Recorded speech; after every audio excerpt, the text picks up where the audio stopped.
அமைதியான கடலோர நகரமான தரங்கம்பாடியில் சுறுசுறுப்பான குழந்தைகளான பலே பாலுவும் சமத்து சாருவும் தங்கள் விளையாட்டுகளை வரலாற்றுச் சிறப்புமிக்க கோட்டையில் விளையாடுகின்றனர்.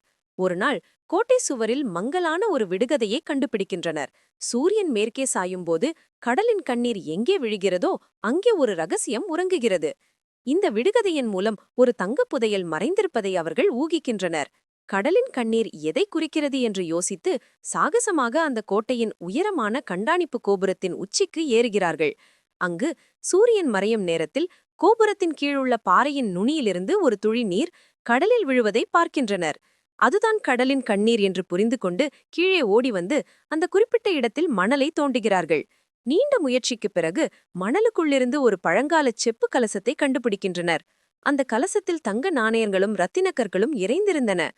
உண்மையான புதையல் என்பது விடுகதைகளை விடுவிக்கும் புத்திசாலித்தனமும் முயற்சியுடன் செயல்படும் தைரியமும் தான் என்பதை உணர்ந்த பலே பாலுவும் சமத்து சாருவும் அந்த கோட்டையை பாதுகாக்கும் விதமாக அந்த புதையலை ஒரு அருங்காட்சியகத்தில் ஒப்படைத்து தரங்கம்பாடியின் வீர குழந்தைகளாக மாறினர்.